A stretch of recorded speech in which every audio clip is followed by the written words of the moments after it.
All right, it's time for the round one projections for the 2017 fantasy baseball season. I took a little bit of time on this list because honestly, I couldn't decide on some players. The background, you could make a case for so many guys.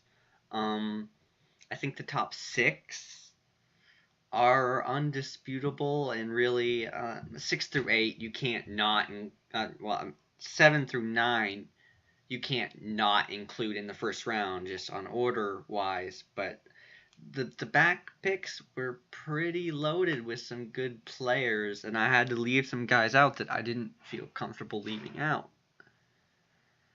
So let's get into it. The number one pick obviously can't be argued in my book, Mike Trout. Last year we had the Bryce Harper Mike Trout debate. There's no debate this year. Mike Trout is the best player in baseball. Obviously, Mookie Betts outscored him, technically speaking, but you know Trout's going to be a top 3 player no matter what, and that's what you want in a first round pick. If you look at the numbers with his career, it's just mind-boggling.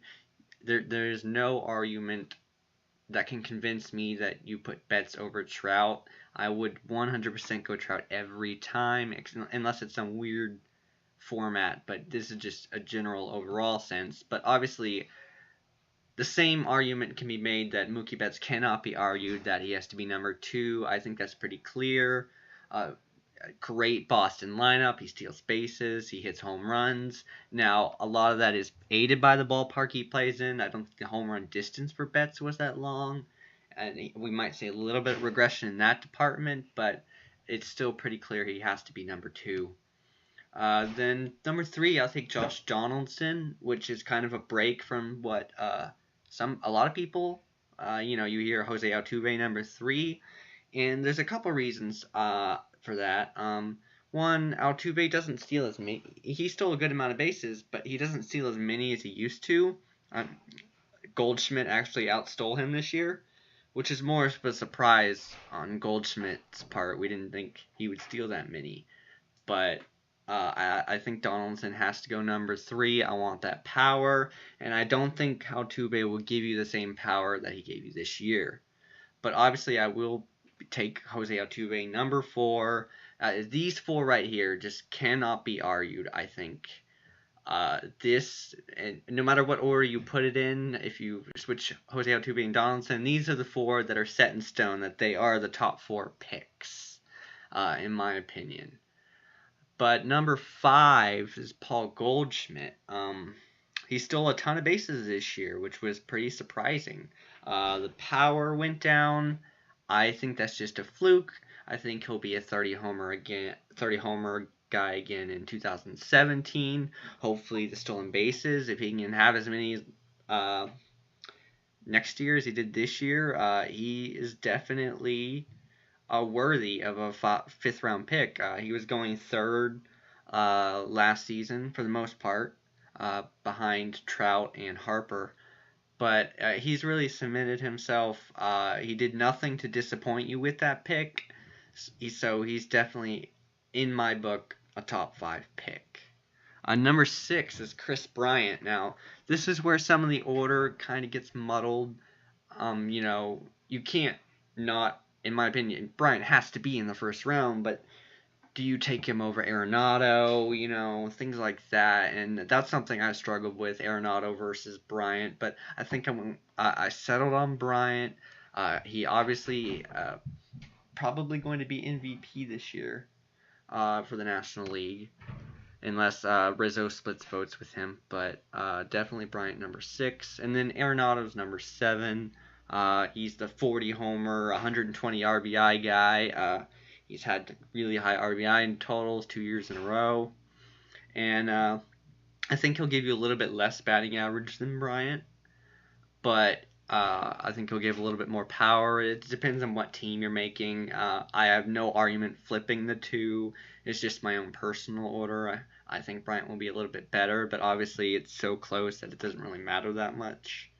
Number 8 is Clayton Kershaw.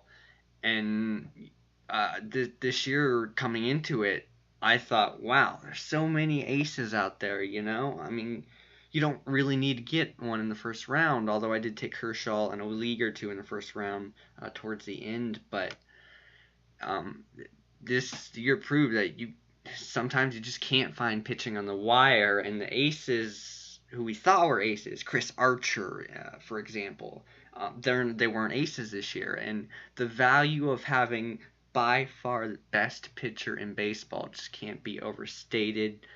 That's why Kershaw is in my top 8. I know some people would put him lower because they don't like taking a pitcher in the first round, and I do get that, but I just think Kershaw, I mean, with the pitching landscape as I see it now, I would take him with the 8th pick with no problem. Number 9 is Manny Machado, who will have shortstop eligibility next year, which is great. He didn't steal any bases this year, and that's what he was being drafted for last year. People thought he'd steal bases, but he stole none. And if you're drafting him now, going into 2017, you're not drafting him for stolen bases. If he suddenly, starts stealing a little bit again, great. But don't draft him expecting stolen bases. But I think he's number 9, although the next guy is pretty close. And it might sound crazy, but I actually wrestled between Manny Machado and the number 10 pick, who's Corey Seager. Seager had an abnormally low RBI total for what he did this year. I think that's just a fluke, obviously. RBIs can be a little lineup dependent and stuff like that, and I just loved what I saw from Seager. I mean, obviously, it hasn't been announced yet, but he is the NL Rookie of the Year, and maybe a potential World Series winner, depending on what happens. When I'm recording this video, the Cubs are playing right now. They're down 2-1 to the Dodgers.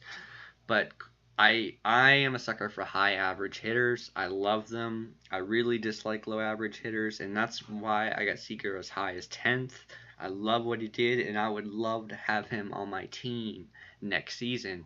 Now, I think he won't go that high, but if I have the 12th pick and I can get Corey Seager and then one other guy that I consider putting in the first round, that would be the start of a great team. So basically, if I'm picking, I want a top 4 pick or I want a late round pick. I mean, obviously the guys are good in the middle, but I want that combo of 2 guys that could be first rounders or the surefire number 1 through 4 guys when I'm looking at it.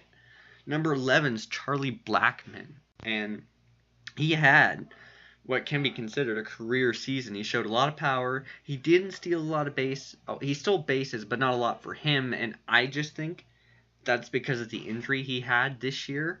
I think next year, if he can have the same amount of power and then go back to 40 steals, I mean, we're talking about first round totals there. And obviously, this is really subject to change. Someone in that outfield is going to be traded. It might be Blackmon. They got to make room for Dale. They got to make room for Tapia or trade them. But someone from that outfield's getting traded. But as of now, I think Charlie Blackmon deserves to be in the first round.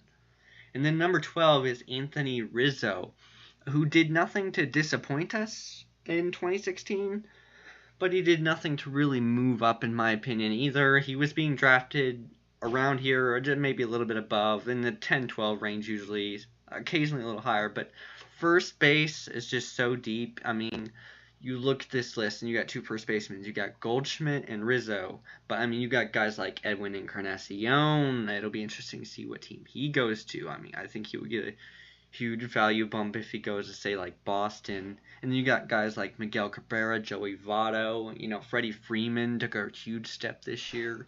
There's just a lot of first basemen. And Rizzo didn't steal bases. I think he stole 17 in 2015, but most of that was front-loaded. So he's not going to steal bases. He is a really safe pick. He's going to hit 30-something home runs.